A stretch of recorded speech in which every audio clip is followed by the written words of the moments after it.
80 50 ലക്ഷത്തിന്റെ ഉടമസ്ഥൻ പോലും കൊതുകിനെ പേടിക്കുന്നു. ഇല്ലെങ്കിൽ മറ്റേ സുനാപ്പി കൊണ്ടുവച്ച് ഫിറ്റ് ചെയ്യുന്നു. എന്താ അതിന്റെ പേര്? ഗുഡ് നൈറ്റോ ഗുഡ് മോർണിംഗോ ഗുഡ് ഈവനിങ്ങോ കൊണ്ട് ഫിറ്റ് ചെയ്യുന്നു. കൊതുവല്ല ചാവുന്നത്, നമ്മളാ ചാവുന്നത്. അപ്പൊ റാഹത്താട്ട് കൊതുവിന്റെ കയ്യിൽ നിന്ന് കൈക്കൂലി വാങ്ങിയിട്ട് ആ കമ്പനിക്കാരാ മരുന്നിറക്കിയത്. അതുകൊണ്ട് റാഹത്താട്ട് അതുകൊണ്ട് കുത്തുമ്പോൾ നമ്മൾ നല്ല മയങ്ങി കിടന്നു കൊടുക്കും. സ്വസ്ഥമായി അത് വന്നിരുന്ന് കുടിച്ച് രക്തം എടുത്തുകൊണ്ട് അതങ്ങ് പൊയ്ക്കോളും. മറ്റേ ഉണർന്നു കിടന്നാൽ ഒരൊറ്റ അടി അടിക്കൂലേ. അപ്പൊ അതുകൊണ്ട് നമ്മളാണ് മയങ്ങിപ്പോണത്, കൊതുക് മയങ്ങൂല. അത് വിവരമില്ല, ആളുകൾക്ക് മനസ്സിലാകാത്തതുകൊണ്ടാ. കൊതുവിനെ കുറിച്ച് നബി തങ്ങൾ പോലും പറഞ്ഞു, ഇന്നൽ ബഊദത തഹ്യാ മാ ജാഅത്. ഹബീബായ റസൂലുള്ളാഹി തങ്ങൾ പറഞ്ഞു, കൊതുക് അത് വിശക്കുന്ന സമയത്താണ് അത് ജീവിക്കുന്നത്. അത് വയറ് നിറഞ്ഞു പോയാൽ അത് ചത്തുപോകും. അതുകൊണ്ട് വിശപ്പ് സഹിക്കുമ്പോ ആ കൊതുക് ജീവിക്കുന്നു.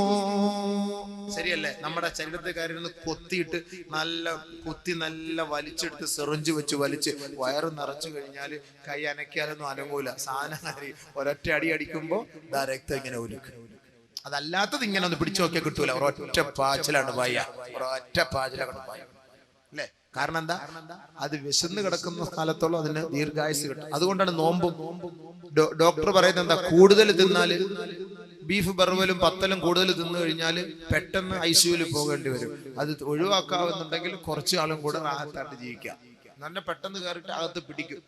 എന്റെ ഈ കട്ട കൊളസ്ട്രോൾ എന്ന് പറഞ്ഞ സാധനം, അതിനുള്ള പട്ടിണി, നിരാഹാര ചികിത്സ, ആയുസ് വർദ്ധിക്കും. നോമ്പ് പിടിക്കും ആരോഗ്യവാനാകുവിൻ.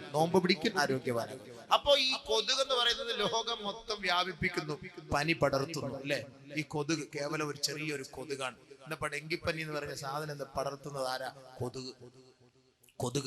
അപ്പൊ ഈ കൊതുകിനെ ശുദ്ധിയാക്കാൻ വേണ്ടി ഇസ്ലാം പഠിപ്പിക്കുന്നു. പരിസര ശുദ്ധിയാക്കാൻ ഇസ്ലാം പഠിപ്പിക്കുന്നു. പഞ്ചായത്ത് ഓഫീസോ മുനിസിപ്പാലിറ്റിയും കോർപ്പറേഷനും ഒന്നും അല്ല ഇപ്പൊ പഠിപ്പിച്ചത്. അവർക്ക് ഇപ്പൊ ഡെങ്കിപ്പനി വന്നത് കൊണ്ടാണല്ലോ എല്ലാവരും പരിസരങ്ങളൊക്കെ വൃത്തിയാക്കണം, ശുദ്ധിയാക്കണം, ഇല്ലെങ്കിൽ പെനാൽറ്റിയാണ്, നിങ്ങൾക്ക് പെറ്റിയാണ് എന്ന് പറഞ്ഞുകൊണ്ട് തുറന്നിരിക്കുന്ന പാത്രത്തിൽ വെള്ളം കെട്ടി നിർത്താൻ പാടില്ല. ഇളനീര് കഴിച്ചിട്ട് പൊണ്ടം കഴിച്ചിട്ട് അതിന്റെ തൊണ്ട് ഇങ്ങനെ മലർത്തി നിൽക്കാൻ പാടില്ല. വെള്ളം നിറഞ്ഞു കഴിഞ്ഞാൽ അതിൽ വന്നിട്ട് കൊതുക് കയറും. അതുകൊണ്ട് അതെല്ലാം കമിഴ്ത്തി വിടണം, പ്ലാസ്റ്റിക് എല്ലാം മാറ്റിക്കളയണം, അവിടെ പരിസരമൊക്കെ വൃത്തിയാക്കണം. ഇതൊക്കെ പഞ്ചായത്തല്ല പഠിപ്പിച്ചത്. ലോകത്തിന്റെ മഹാനായ പുത്രൻ നബിയുനാ റസൂലുള്ളാഹി, ഹബീബായ റസൂലുള്ളാഹി സ്വല്ലല്ലാഹു അലൈഹി വസല്ലമ തങ്ങൾ പറയുകയാണ്, ഇന്നല്ലാഹ നളീഫുൻ യുഹിബ്ബുൻ നളാഫാ ഫനളിഫൂ അഫ്നിയതകും. അല്ലാഹു വൃത്തിയുള്ളവനാണ്, അവൻ ശുദ്ധിയുള്ളവനാ. അവൻ വൃത്തിയെ ഇഷ്ടപ്പെടുന്നു, അവൻ ശുചിത്വത്തെ ഇഷ്ടപ്പെടുന്നു. ആദരവായ റസൂലുള്ളാഹി സ്വല്ലല്ലാഹു അലൈഹി വസല്ലമ തങ്ങൾ പറയുന്നു, ഫനളിഫൂ അഫ്നിയതകും. നിങ്ങളുടെ മുറ്റവും മിറ്റവും പരിസരവും വീടും പരിസരവും നിങ്ങൾ വൃത്തിയാക്കണേ. ആരാ പഠിപ്പിച്ചത്? നബിയുനാ റസൂലുള്ളാഹി സ്വല്ലല്ലാഹു അലൈഹി വസല്ലം. നബിയുനാ റസൂലുള്ളാഹി. അല്ലാഹുവിന്റെ റസൂല് വീണ്ടും പറയുകയാണ്, ഇത്തഖുൽ ആനാൻ. രണ്ട് ശാപത്തിന്റെ സ്ഥലങ്ങളെ നിങ്ങൾ സൂക്ഷിക്കണേ. ഖാലൂ, സഹാബത്ത് ചോദിക്കുകയാണ്, വമല്ല ആനാനി യാ റസൂലല്ലാഹ്. ഏതാണ് ആ ശാപത്തിന്റെ സ്ഥലം നബിയേ? അറിയിച്ചു തരുമോ ഹബീബേ എന്ന് അല്ലാഹുവിന്റെ റസൂലിന്റെ സഹാബത്ത് ചോദിക്കുമ്പോ ഹബീബായ റസൂലുള്ളാഹി സ്വല്ലല്ലാഹു അലൈഹി വസല്ലമ തങ്ങൾ പറയുകയാണ്, അല്ലദീ യതഖല്ലാ ഫീ തരീഖിൻ നാസി ഔ ഫീ ളില്ലിഹിം. ജനങ്ങൾ സഞ്ചരിക്കുന്ന വഴിയോരങ്ങളിൽ മാലിന്യങ്ങൾ കൊണ്ട് തള്ളരുതേ. ജനങ്ങൾ സഞ്ചരിക്കുന്ന വഴിയോരങ്ങളിൽ കാഷ്ടിക്കല്ലേ, മൂത്രിക്കല്ലേ. ജനങ്ങൾ വിശ്രമിക്കുന്ന തണൽ മരത്തിന്റെ ചുവട്ടിലോ വെയിറ്റിംഗ് ഷെഡിലോ കോർപ്പറേഷന്റെ പരിസരത്തോ ബസ് സ്റ്റാൻഡിന്റെ പരിസരത്തോ ജനങ്ങൾ വിശ്രമിക്കുന്ന സ്ഥലങ്ങളിലോ കാഷ്ടിക്കരുതേ, മൂത്രിക്കരുതേ. നിങ്ങൾ അവിടെ മാലിന്യമുണ്ടാക്കരുതേ. ഈ രണ്ട് സ്ഥലങ്ങൾ നിങ്ങളെ ശപിക്കുമെന്ന് ഹബീബുനാ റസൂലുള്ളാഹി സ്വല്ലല്ലാഹു അലൈഹി വസല്ലം. ഇത് ആര് പഠിപ്പിച്ച? കോർപ്പറേഷൻകാർ പഠിപ്പിച്ച? കോർപ്പറേഷൻകാർ പഠിപ്പിച്ച, മുനിസിപ്പാലിറ്റിക്കാർ പഠിപ്പിച്ചതാ. കോഴി അറുത്തിട്ട് കോഴിയുടെ അവശിഷ്ടങ്ങൾ ഓട്ടോറിക്ഷയിൽ കൊണ്ട് റോഡിന്റെ സൈഡിൽ തള്ളിയിട്ട് പോകുന്നവരെ ബിസ്മി ഹലാൽ ചിക്കൻ, സലാമത്ത് ഹലാൽ ചിക്കൻ, മക്ക ഹലാൽ ചിക്കൻ, മദീന ഹലാൽ ചിക്കൻ എന്ന് പറഞ്ഞിട്ട് അവശിഷ്ടങ്ങൾ കൊണ്ടുപോയി തള്ളുന്നവരെ ഫഅലൈഹി ലഅനത്തുല്ലാഹ് വൽ മലായികതി വന്നാസി അജ്മഈൻ. മാലിന്യങ്ങൾ പടർത്തുന്നവർ, മാലിന്യങ്ങൾ വലിച്ചു കോട്ടുന്നവർ, പരിസരങ്ങൾ വൃത്തിയാക്കാത്തവരുടെ മേൽ അല്ലാഹുവിന്റെ ശാപമാണ്, മാലാഖമാരുടെ ശാപമാണെന്ന് നബിയുനാ റസൂലുള്ളാഹി സ്വല്ലല്ലാഹു അലൈഹി വസല്ലം. ആര് പഠിപ്പിച്ച? ഇന്ന് രോഗം പടരാനുള്ള കാരണം മാലിന്യം. അതുകൊണ്ട് നബി തങ്ങൾ അന്നേ പറഞ്ഞു നിങ്ങൾ വൃത്തിയാക്കണം, പരിസരമൊക്കെ വൃത്തിയാക്കണം. ജനങ്ങൾ വിശ്രമിക്കുന്ന നടക്കുന്ന സ്ഥലങ്ങളൊന്നും പോരുന്നതിന് പാത്താൻ നിൽക്കരുത്, മൂത്രമൊഴിക്കാൻ നിൽക്കരുത്, കാഷ്ടിക്കാൻ നിൽക്കരുത്, കാർക്കിച്ച് തുപ്പരുത്. റോഡിൽ ആരെങ്കിലും കാർക്കിച്ച്, ഇപ്പൊ റമളാൻ മാസം അല്ലേ, ഇഷ്ടം പോലെ കൊട്ടക്കണക്കിന് കിട്ടും. എവിടെയെങ്കിലും ഒക്കെ ബസ് ഇരുന്നുണ്ടോ എന്നും പറഞ്ഞ് താഴോട്ട് ആരുടെയെങ്കിലും മണ്ടലോട്ട് തലയിട്ട് വീണ് കഴിഞ്ഞാൽ അവൻ കുളിക്കാൻ അത് മതി. മനുഷ്യന്മാർ ഇതെല്ലാം ഇങ്ങനെ പിടിച്ചു വെച്ച് ഈ നമ്മുടെ ശരീരത്തിന് ഒരു ആരോഗ്യത്തിനാണ് ഈ ഉമിനീര് തുപ്പല്, അതെല്ലാം കൂടെ ഇങ്ങനെ പിടിച്ചു വെച്ച് നമ്മൾ എന്തിനപ്പ ഈ തുപ്പാൻ പോട്ടത്? അതിങ്ങനെ വിഴുങ്ങാൻ അള്ളാഹു നമുക്ക് തന്നെ. ഇനിയിപ്പോ എല്ലാം കൂടെ ഒരു 1/2 ലിറ്റർ ആക്കിയിട്ട് ഒരൊറ്റ വിഴുങ്ങ അങ്ങനല്ല എന്റെ അർത്ഥം. നമുക്ക് കിട്ടുന്നത് ഊർന്ന് വരുന്നത് നമ്മളത് അങ്ങോട്ട് വിഴുങ്ങലല്ല, അത് നമ്മുടെ ശരീരത്തിന്റെ ആവശ്യത്തിന് അള്ളാഹ് തന്നിരിക്കണം. അത് മൊത്തം ഇങ്ങനെ തുപ്പി കളയുന്ന കാരണം നാട്ടുകാരെ മുഴുവൻ ഇടങ്ങാറാക്കാൻ. മറ്റുള്ളവർ പറയില്ലേ, നോമ്പും വന്ന് ഇനി പരിസരമൊക്കെ വൃത്തികേടായി ആകെ ഇടങ്ങാറ്. പള്ളിയിൽ കിടക്കുന്ന ചെരുപ്പിൽ പള്ളിക്കകത്തുനിന്ന് ഇങ്ങനെ തുപ്പുക, നല്ല റാഹത്തായിട്ടിട്ട് പോയ ചെരുപ്പ്, അവസാനം ഇയാൾ വന്ന് ചെരുപ്പിടുമ്പോൾ മാർബിളി തെന്നിയതുപോലെ എപ്പോഴും പറഞ്ഞ് തെന്നി അങ്ങോട്ട് പോകും. കാരണം എന്താ? നല്ല സാധനം അതിനകത്ത് കിടക്കാൻ കഷ്ടം. മനുഷ്യന്മാർ എന്തിനപ്പം ഇങ്ങനെ തുപ്പുന്നത്? നബി സല്ലല്ലാഹു അലൈഹി വസല്ലം പറഞ്ഞെന്താ? ആരെങ്കിലും തുപ്പിയാലോ മൂക്ക് ചീറ്റിയാലോ അത് മണ്ണിട്ട് മൂടി സൈഡിൽ മാറ്റണം. അതിലൂടെ ആളുകൾ നടന്നു പോയാൽ അതിലൂടെ ആ ആളുകൾക്ക്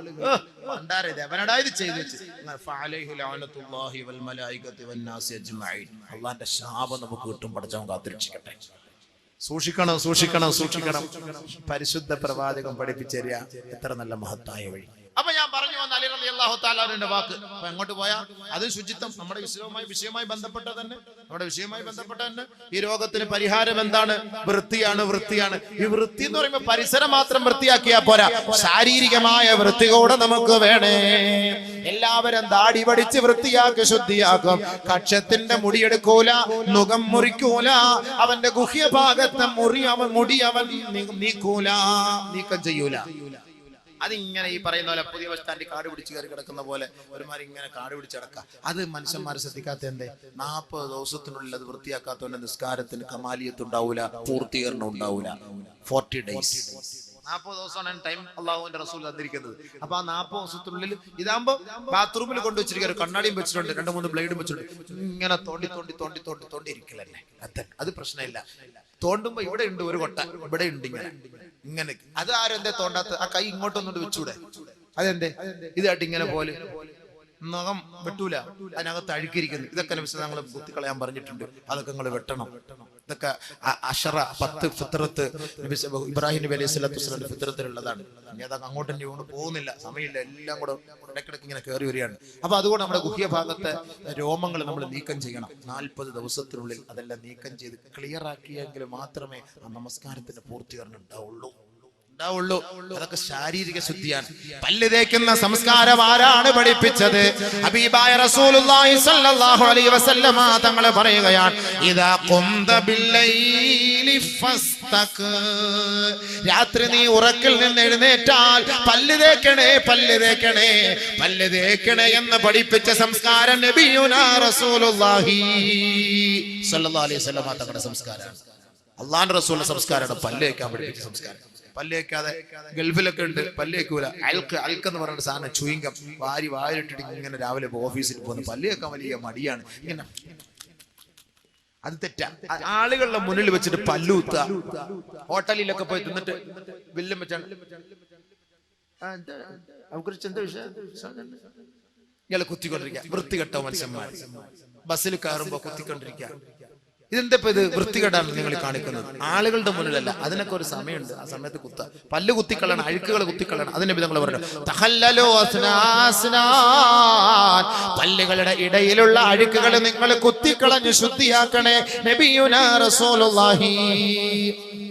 പക്ഷെ അത് നാട്ടുകാരുടെ മുന്നിൽ കൊണ്ട് കുത്തലല്ല വേണ്ടത്. ചില ആളുടെ ഹോട്ടലിൽ കയറിയിട്ട് ഭക്ഷണം കഴിച്ചിട്ട് കൈയടുക, നാട്ടുകാരിരുന്ന് ഭക്ഷണം കഴിക്കുന്നില്ലേ മനുഷ്യ? നിനക്ക് വിവരമില്ലേ? നീ കഴിച്ചിട്ട് സംസ്കാരമില്ലേ? സംസ്കാരം പഠിപ്പിക്കുന്ന മതം ഇസ്ലാം. സംസ്കാരം പഠിപ്പിക്കുന്ന മതം ഇസ്ലാം. ബാക്കിയുള്ളവരൊക്കെ ഭക്ഷണം കഴിക്കുമ്പോ നീ തൊള്ള തുറന്നിട്ട് എന്ന് വെച്ച് കഴിഞ്ഞാൽ അവർക്ക് ഭക്ഷണം കഴിക്കാൻ പറ്റൂല. നമ്മളത് ശ്രദ്ധിക്കണം, സൂക്ഷിക്കണം. ചില ഹോട്ടലിൽ എഴുതി വെച്ചിട്ടുണ്ട്, ശബ്ദം വിട്ടുകൊണ്ട് നിങ്ങളുടെ തൊള്ളയിൽ കൈയിട്ട് പല്ല് വായി കഴുകരുത്, നിങ്ങൾ കാർക്കിച്ച് തുപ്പരുത് എന്ന് എഴുതി വെച്ചിട്ടുണ്ട് വാഷ് ബേസിനടുത്ത്. അതേപോലെ ചില പള്ളികളുടെ ഹൗദിൽ വന്നിട്ട് ഇങ്ങനെ അതിനകത്ത് കൈയിട്ട് കഴുകുക. ഒതുകൊടുക്കുന്നിടത്ത് അവിടെ എഴുതി വെച്ചിട്ടുണ്ട് തൊള്ളയിൽ വായിൽ കൈയിട്ടിട്ട് ഹൗദിൽ കൈയിട്ട് കഴുകാൻ പാടില്ല. ബഹുമാനമുള്ള സഹോദരൻ, ഇതൊക്കെ നമ്മൾ ശ്രദ്ധിക്കണേ. ഇതൊക്കെ ഇസ്ലാം പഠിപ്പിച്ചിരുന്ന ശുദ്ധിയാണ്, സംസ്കാരമാണ്. ഇത് നമ്മൾ മനസ്സിലാക്കണം. പല്ല് തേക്കാൻ നബിയുനാ റസൂൽ നമ്മളെ പഠിപ്പിച്ചു. ആയിഷ സിദ്ദീഖ റളിയല്ലാഹു തആല അൻഹ പറയുന്നു, അല്ലാഹുവിന്റെ റസൂൽ എപ്പോൾ രാത്രി എഴുന്നേറ്റാലും മിസ്വാക്ക് ചെയ്യുമായിരുന്നു. ആയിഷ റളിയല്ലാഹു തആല അൻഹ. ഇന്നല്ലാഹ യുഹിബ്ബുൽ മുതതഹിരീൻ. ശുദ്ധിയുള്ളവരെ, വൃത്തിയുള്ളവരെ അല്ലാഹു ഇഷ്ടപ്പെടുന്നു. ഇത് പരിശുദ്ധ ഖുർആൻ പറയുമ്പോ ദിനേന 5 പ്രാവശ്യം ശാരീരികമായ ശുദ്ധി വരുത്താൻ പരിശുദ്ധ ഇസ്ലാം പഠിപ്പിക്കുന്നത് പോലെ തന്നെയാണ് രാത്രി ശാരീരികമായി ബന്ധപ്പെട്ട് കഴിഞ്ഞാൽ നിങ്ങൾ കുളിക്കാതെ കിടക്കല്ലേ. ഹബീബായ റസൂലുള്ളാഹി സ്വല്ലല്ലാഹു അലൈഹി വസല്ലമ തങ്ങൾ പറയുന്നു, ലാ തദ്ഖുലുൽ മലായിക ബൈതൻ ഫീഹാ ജുനുബുൻ വലാ കൽബുൻ. ആദരവായ റസൂലുള്ളാഹി സ്വല്ലല്ലാഹു അലൈഹി വസല്ലമ തങ്ങൾ പറയുന്നു, ഒരു വീട്ടിൽ അല്ലാഹുവിന്റെ റഹ്മത്തിന്റെ മലക്കുകൾ പ്രവേശിക്കുകയില്ല. ആ വീട്ടിൽ വലിയ ശുദ്ധിക്കാരനും കുരയ്ക്കുന്ന കടിക്കുന്ന നായയുമുള്ള കാലത്തോളം ആ വീട്ടിൽ റഹ്മത്തിന്റെ മലക്കുകൾ പ്രവേശിക്കൂല എന്ന് ഹബീബുനാ റസൂലുള്ളാഹി. മനസ്സിലായോ? രാത്രി പരിപാടി കഴിഞ്ഞിട്ട് കുളിച്ചിട്ട് കിടക്കണം, അല്ലെങ്കിൽ ഒതുവെങ്കിലും എടുത്തിട്ട് കിടക്കണം. അതാണ്. അല്ലെങ്കിൽ ആ വീട്ടിൽ എന്തുണ്ടാവൂല? മലക്ക്, റഹ്മത്തിന്റെ മലക്ക് വരൂല. പട്ടി നായയെ വളർത്തുന്ന വീട്ടിലും ആ നായയെ കുരയ്ക്കുന്ന ആ നായുള്ള വീട്ടിലും ആരും വരൂല. മലക്കുകൾ ഇറങ്ങൂല. രക്ഷപ്പെട്ട്. മലക്കുൽ മൗത്ത് അസ്രായിൽ വരൂലല്ലോ, ഒരു പട്ടിയെ വളർത്തിയേക്കാം. മലക്കുൽ മൗത്ത് അസ്രായിൽ എന്തായാലും വരൂല. ഇങ്ങനെ ഒരു മസല കിട്ടിയത് വലിയ ഹൈറായി. അത് മോൻ കളി വേറെ, അത് ആള് കളി വേറെ, അത് വേറെ സാധനം. നീ പട്ടിയല്ല പന്നിയായിരുന്നാലും നീ ഏത് ഭാഗത്തിരുന്നാലും എന്നെ പിടിച്ച് അപ്പോഴെ കൊണ്ടാണുള്ള കഴിവ് അത് അള്ളാഹ് വേറെ കൊടുത്തിട്ടുണ്ട്. ആ പണി അവിടെ നടക്കൂല. അതുകൊണ്ട് നമ്മളിത് ശ്രദ്ധിക്കണം. ഇപ്പൊ നമുക്ക് എത്ര ശുദ്ധി ഇസ്ലാം പഠിപ്പിച്ചു തരും ആലോചിച്ച് നോക്കി. അപ്പൊ മനുഷ്യൻ ആരാണ്? അശക്തനാണ്. ഒരു കൊതുവ് കടിക്കുമ്പോ, ഒരു മൂട്ട കടിക്കുമ്പോ അതിനെ നിയന്ത്രിക്കാൻ മനുഷ്യനെ കൊണ്ട് കഴിയില്ല. അപ്പൊ അവനാരാ? മിസ്കീൻ. തൂലിമുൽ ബഖാ വതഖ്തുലുഹു ശരിഖാ. സൂര്യന്റെ ചൂടിൽ മനുഷ്യൻ വേർത്ത് ബനിയൻ മാറ്റിയില്ലെങ്കിൽ, ഡ്രസ്സ് മാറ്റിയില്ലെങ്കിൽ, 2 ദിവസം കുളിച്ചില്ലെങ്കിൽ കശത്തുനിന്ന് അവിടുന്ന് വരുന്ന നാറ്റം, എന്താ സ്മെല്ല്! എത്ര വലിയ സുന്ദരി എന്ന് പറഞ്ഞാലും ഈ സാധനം അങ്ങോട്ട് അടിച്ചു വീശിയാൽ എന്റെ പൊന്നെ മിസ്രിലെ പെണ്ണാന്ന് പറഞ്ഞാൽ ദേവി ചെയ്ത് തൊള്ള ഉറക്കല്ലേ. അള്ളാഹുവാണ് സത്യം, ഞാൻ എത്ര വേണേലും പൈസ കിട്ടുതരാം, കാണിക്കുകയും ചെയ്യും. ഈ തൊള്ള ഉറക്കല്ലേ എന്ന് പറയും. സൂര്യന്റെ ചൂട് കൊണ്ട് മനുഷ്യൻ ശരീരം വിയർത്തു പോയാൽ അവൻ ആരായി മാറും? മിസ്കിൻ. അത് നിയന്ത്രിക്കാൻ മനുഷ്യനെ കൊണ്ട് കഴിയുന്നില്ല. അപ്പൊ ഇവൻ ആരാണ്? മനുഷ്യൻ അശക്തനല്ലേ. അതുകൊണ്ട് തന്നെയാണ് പടച്ച തമ്പുരാൻ ഈ പരീക്ഷണങ്ങൾ നൽകിയിട്ട് അല്ലാഹു റബ്ബുൽ ഇസ്സത്ത് ആഗ്രഹിക്കുന്നത് മനുഷ്യന് ഈ ലോകത്ത് ഒരു ചുക്കും ചെയ്യാൻ കഴിയില്ല. ഒന്നും ചെയ്യാൻ കഴിയില്ല, ഒന്നും ചെയ്യാൻ കഴിയില്ല മനുഷ്യൻ. അതാണ് രണ്ടാമത്തെ പാഠം. പെട്ടെന്ന് പോട്ടെ. മൂന്നാമത്തെ പാഠം ഈ മുസീബത്തുകളും മാറാവ്യാധികളും പ്രയാസങ്ങളും പ്രശ്നങ്ങളും വരുമ്പോ മനുഷ്യ നീ ക്ഷമിച്ചാൽ അല്ലാഹു നിനക്ക് പ്രതിഫലം ഉയർത്തി തരുന്നതിന് വേണ്ടിയത്രേ. നല്ല കൂലി അല്ലാഹു നിനക്ക് തരാനാണ് ഇതൊക്കെ അല്ലാഹു നിനക്ക് ഇങ്ങോട്ടിട്ട് തരുന്നത്. ഇന്നമാ യുവഫ സാബിറൂന അജ്റഹും ബിഗൈരി ഹിസാബ്. ക്ഷമ അവലംബിക്കുന്നവർക്ക് വണ്ണമായ പ്രതിഫലമാണ്, എണ്ണമറ്റ പ്രതിഫലമാണ്. വസ്സബറു സവാബുഹു അൽ ജന്ന. ക്ഷമയുടെ ഫലം സ്വർഗമാണ്. റമളാൻ ഷഹ്റു സബർ, ക്ഷമയുടെ മാസമാണ്. ആ റമളാനിന്റെ മാസത്തിൽ ആരൊരാൾ ക്ഷമിക്കുന്നുവോ അല്ലാഹു അവർക്ക് നൽകുന്ന ഫലം സ്വർഗമാണ്. പരിശുദ്ധ ഖുർആനിൽ അല്ലാഹു സബർ ചെയ്തവർക്ക്, ക്ഷമിച്ചവർക്ക്, ക്ഷമ അവലംബിച്ചവർക്ക് പടച്ച തമ്പുരാൻ ഖുർആനിലൂടെ നമ്മെ അറിയിക്കുന്ന ഓരോ ആരാമങ്ങൾ ഏതൊക്കെയാണ്? വജസാഹും ബിമാ സബറൂ ജന്നതൻ വഹരീറാ മുത്തഖീന ഫീഹാ അലൽ അറായിക് ലാ യറൗന ഫീഹാ ശംസൻ വലാ സംഹരീറാ. ആരൊരാള് ബുദ്ധിമുട്ടും പ്രയാസങ്ങളും വരുമ്പോ, മാരകമായ രോഗങ്ങൾ വരുമ്പോ, മാനഹാനി വരുമ്പോ, ശാരീരികമായി ക്ഷീണിതനാകുമ്പോ, മാനസികമായി നഷ്ടം അനുഭവപ്പെടുമ്പോ, സാമ്പത്തികമായി തകർന്നു പോകുമ്പോ സർവവും റബ്ബിലേക്ക് സമർപ്പിച്ചുകൊണ്ട് ക്ഷമിച്ചാൽ ജസാഹും ബിമാ സബറൂ ജന്നതൻ വഹരീറാ. സ്വർഗവും അതിലെ പട്ടുടയാടകളും അല്ലാഹു അവർക്ക് നൽകുമെന്ന് ഖുർആൻ. മുത്തഖീന ഫീഹാ ആട്ടുകട്ടിലുകളിലും ഊഞ്ഞാലിലും അവരവിടെ ഇരുന്നു കൊണ്ട് വിശ്രമിക്കുമത്രേ. ലാ യറൗന ഫീഹാ ശംസൻ വലാ സംഹരീറാ. അവിടെ ഭയങ്കരമായ ചൂടോ കൊടും തണുപ്പോ ഉണ്ടാവുകയില്ല. മാന്യമായ മിതമായ നിലയിലുള്ള കാലാവസ്ഥയിലൂടെ അവർ സ്വർഗത്തിന്റെ അനുഭൂതികൾ ആസ്വദിച്ചുകൊണ്ട് കഴിയുമെന്ന് ഖുർആൻ പറയുമ്പോ ആർക്കാണത്? ക്ഷമ അവലംബിക്കുന്നവർക്ക് മാത്രമാണ്. നിങ്ങൾക്ക് ഏർപ്പെടുന്ന മാനഹാനിക്കും മാനനഷ്ടത്തിനും കുടുംബ പ്രശ്നത്തിനും മാരകമായ രോഗങ്ങൾക്കും പരിഹാരമാണ് ക്ഷമയാണ്. ആ ക്ഷമയിലൂടെ അല്ലാഹു നിങ്ങൾക്ക് നൽകുന്നത് ഉന്നതമായ കൂലിയാ. ഹബീബുനാ റസൂലുള്ളാഹി സ്വല്ലല്ലാഹു അലൈഹി വസല്ലമ തങ്ങൾ പറഞ്ഞതായി അബൂ ഹുറൈറ റളിയല്ലാഹു അൻഹു റിപ്പോർട്ട് ചെയ്യുന്ന ഹദീസിൽ കാണാം.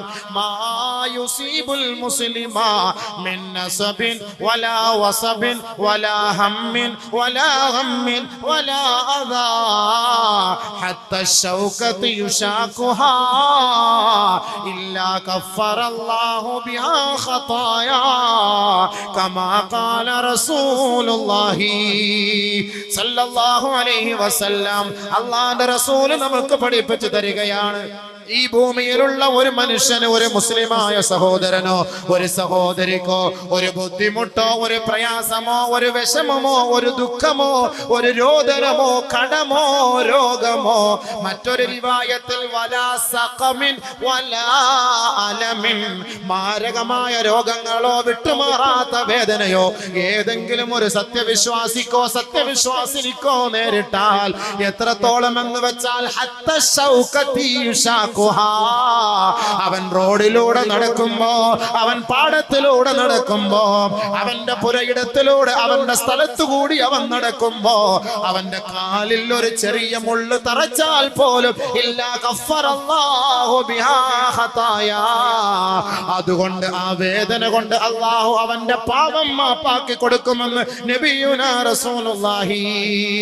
വീണ്ടും അല്ലാഹുവിന്റെ റസൂൽ പഠിപ്പിക്കുകയാണ്, ലാ യസാലുൽ ബലാഉ ബിൽ മുഅ്മിനി വൽ മുഅ്മിനതി ഫീ മാലിഹി വനഫ്സിഹി വവലദിഹി حتى يلقى الله تعالى وما عليه خطيئة.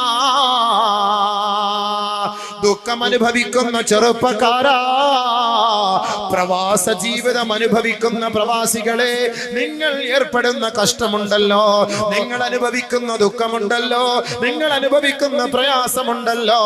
ഒരു വീട് വെക്കാൻ വേണ്ടി വർഷങ്ങളായി മരുഭൂമിയുടെ മടിത്തട്ടിൽ കിടന്ന് ചോര നീരാക്കി കഷ്ടപ്പെടുന്ന ചെറുപ്പക്കാരനുണ്ടല്ലോ. തന്റെ ഉമ്മയെ കാണാൻ കൊതിക്കുന്ന പ്രവാസിയുണ്ടല്ലോ, തന്റെ പൊന്നുമോളെ കാണാൻ കൊതിക്കുന്ന പ്രവാസിയുണ്ടല്ലോ.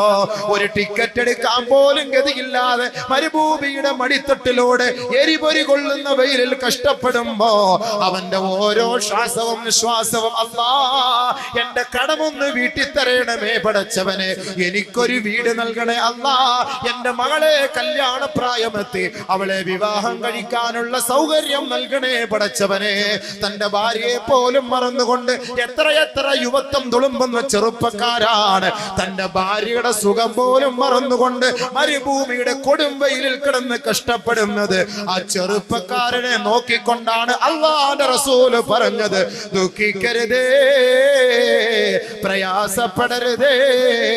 ശാരീരികമായി, മാനസികമായി, സാമ്പത്തികമായി ഏതെങ്കിലും ഒരു മുസ്ലിം സഹോദരനോ സഹോദരിക്കോ വല്ല ന്യൂനതകളോ വിഷമങ്ങളോ തട്ടിയാൽ അള്ളാന്റെ ദർബാറിലേക്ക് അവരെത്തുമ്പോ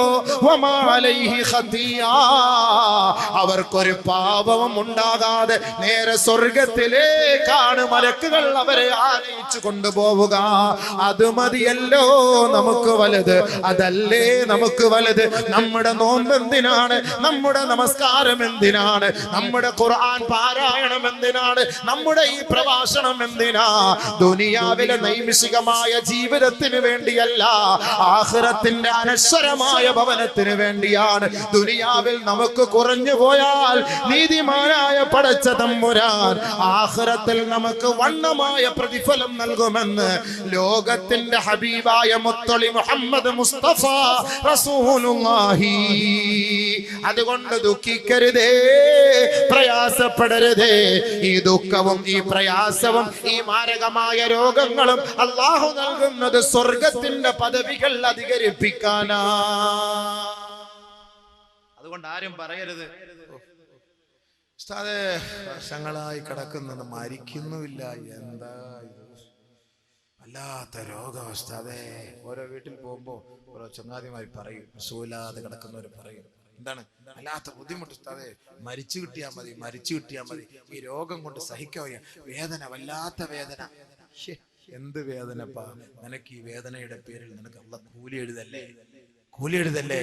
ഹബീബായ റസൂലുള്ളാഹി സ്വല്ലല്ലാഹു അലൈഹി വസല്ലമ തങ്ങൾ പറയുന്നു, ലാ യതമന്നയന്ന അഹദുകും അൽ മൗത ലിഗുർരിൻ അസാബ്. ഒരു ബുദ്ധിമുട്ടോ പ്രയാസങ്ങളോ രോഗമോ മനോദുഃഖമോ കടമോ പ്രയാസമോ ദാരിദ്ര്യമോ വിഷമമോ ഉണ്ടായാൽ അതിന്റെ പേരിൽ നീ മരണത്തെ ആഗ്രഹിക്കരുതേ. നബിയിന റസൂലുള്ളാഹി. ചില ആളുകളുടെ ധാരണ എങ്ങനെയാണല്ലോ, ചില ആളുകൾ എന്താ, മരിച്ചാൽ മതി, മരിച്ചാൽ മതിയായിരുന്നു, മരിച്ചാൽ മതിയായിരുന്നു. അങ്ങനെ ഒരു ബുദ്ധിമുട്ടും പ്രയാസങ്ങളും വരുമ്പോ മരണത്തെ ആഗ്രഹിക്കാൻ പാടില്ല എന്ന് നബിയുനാ റസൂലുള്ളാഹി.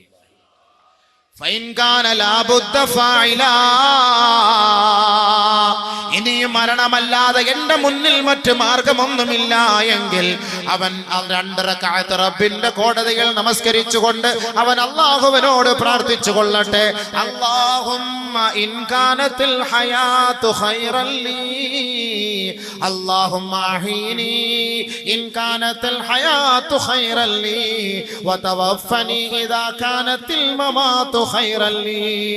അല്ലാഹുവേ, എന്റെ ശാരീരികമായ രോഗം എന്നെ വല്ലാണ്ട് അലട്ടുന്നു പടച്ചവനെ, ഞാൻ വല്ലാണ്ട് ദുഃഖത്തിലാണ് അല്ലാ, വല്ലാതെ പ്രയാസത്തിലാണ് അല്ലാ പടച്ചവനെ, ഞാൻ ലോൺ എടുത്ത് നശിച്ചു പോയി പടച്ചവനെ. നാളെ നേരം വെളുക്കുമ്പോ എന്റെ വീടിന്റെ ഉമ്മറപ്പടിയിൽ ആ ബാങ്കിൽ നിന്ന് ബാങ്കുകാരും ജീവനക്കാരും ജപ്തി നോട്ടീസുമായി വരും അല്ലാ, എനിക്ക് സഹിക്കാൻ കഴിയില്ല അല്ലാ. ഞാൻ അഭിമാനത്തോടുകൂടി ജീവിച്ചവനാണ്, നാളെ എന്റെ മാനം പിച്ചി ചീന്തപ്പെടും പടച്ചവനെ. അതുകൊണ്ട് ഞാൻ മരിക്കാൻ ആഗ്രഹിക്കുന്നു ആഗ്രഹിക്കുന്നു അല്ലാ, മരണമാണ് എനിക്ക് ഖൈറെങ്കിൽ ഈമാനോടെ നീ മരിപ്പിക്കണേ പടച്ചവനെ. അതല്ല, ജീവിതമാണ് ഖൈറെങ്കിൽ ഇതിനുള്ള പരിഹാരം നീ എത്തിച്ചു തരണമേ നാഥാ. അങ്ങനെ വേണം ഒരാൾ ദുആ ചെയ്യാൻ. അല്ലാതെ പെട്ടെന്ന് ആത്മഹത്യ ചെയ്യലല്ല. ഭർത്താവ് എന്നെ തലാക്കെല്ലാം പോന്നു, ഭർത്താവ് എന്നെ തലാക്കിയല്ലേ, ആത്മഹത്യ ചെയ്യണോ? ഭർത്താവ് മരിച്ചു, എനിക്ക് ഇനി ആരുമില്ല, ആത്മഹത്യ ചെയ്യണോ? ഒരു മുസീബത്ത് വന്നാൽ എന്ത് ചെയ്യണം? പ്രവാചകന്റെ പ്രതിവിധി, അല്ലാഹുമ്മ അജുർനി ഫീ മുസീബതി വഖ്ലുഫ് ലീ ഖൈറൻ മിൻഹാ. അല്ലാഹുവേ, എന്റെ മുസീബത്തിൽ എനിക്ക് നീ നല്ല കൂലി നൽകണേ പടച്ചവനെ. ഇതിനേക്കാൾ ഇരട്ടി, ഇതിനേക്കാൾ ഒരു പരിഹാരം, ഇതിനേക്കാൾ ഉചിതമായത് എനിക്ക് നീ നൽകി എന്നെ നീ സഹായിക്കണേ പടച്ചവനെ, സഹായിക്കണേ പടച്ചവനെ. വലിയ സംഭവം. ഭർത്താവ് മരിച്ചാൽ ഭാര്യ പറയേണ്ടത് അങ്ങനെയാണ്. ഭർത്താവ് മരിച്ചാൽ ഭാര്യ പറയണം. ഒരു ബുദ്ധിമുട്ടും പ്രയാസങ്ങളും നമുക്ക് വന്നാൽ നമ്മൾ ചെയ്യേണ്ട ദുആ, അല്ലാഹുമ്മ അജുർനി ഫീ മുസീബതി വഖ്ലുഫ് ലീ ഖൈറൻ മിൻ. പടച്ചവനെ, എന്റെ മുസീബത്തിൽ നീ എന്നെ സഹായിക്കണം, ഇതിനേക്കാൾ ബദൽ എനിക്ക് നല്ലത് നീ നൽകണേ എന്ന് ദുആ ചെയ്തു.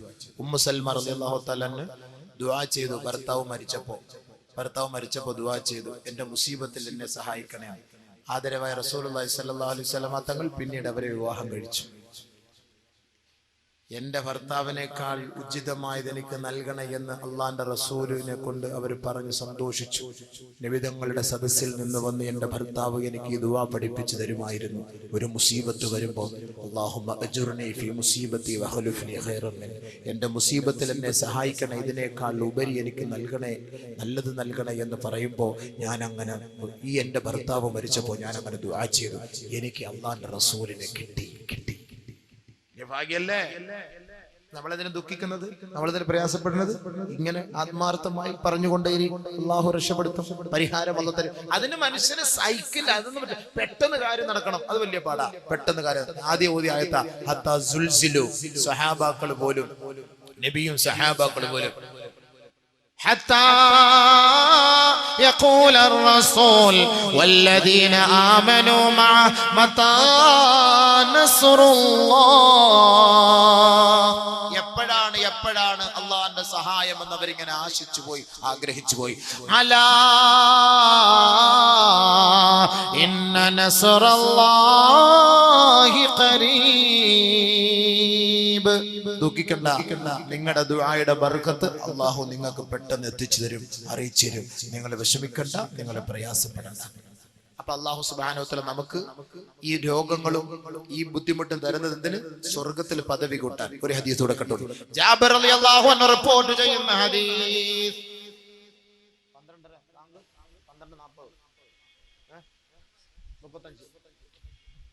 12:35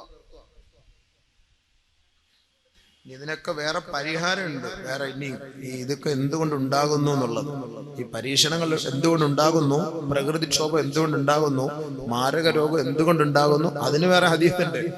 അത് വലിയൊരു ഹദീസ് നബി സല്ലല്ലാഹു അലൈഹി വസല്ലം പറഞ്ഞിട്ടുണ്ട്. സമയമില്ലല്ലോ, ഉണ്ടെങ്കിൽ അത് പറയണമല്ലോ, നല്ല എൻ്റെ ലാസ്റ്റിലെത്തുള്ളൂ. നാളെ തൗബയാ വിഷയം. നേരം പിന്നെ ബഹുമാനപ്പെട്ട നബിയുനാ റസൂലുള്ളാഹി തങ്ങൾ പറഞ്ഞതായി ജാബിർ റളിയല്ലാഹു തആല അൻഹു റിപ്പോർട്ട് ചെയ്യുന്ന ഹദീസിൽ കാണാം, യവദ്ദു അഹ്ലുൽ ആഫിയതി അൽ ജന്ന യൗമൽ ഖിയാമ. ആരോഗ്യമുള്ളവർ ആഖിറത്തിൽ പോയിട്ട് അവർ ആഗ്രഹിക്കും, ഖിയാമത്ത് നാളിൽ ആരോഗ്യമുള്ളവർ, യവദ്ദു അഹ്ലുൽ ആഫിയതി യൗമൽ ഖിയാമ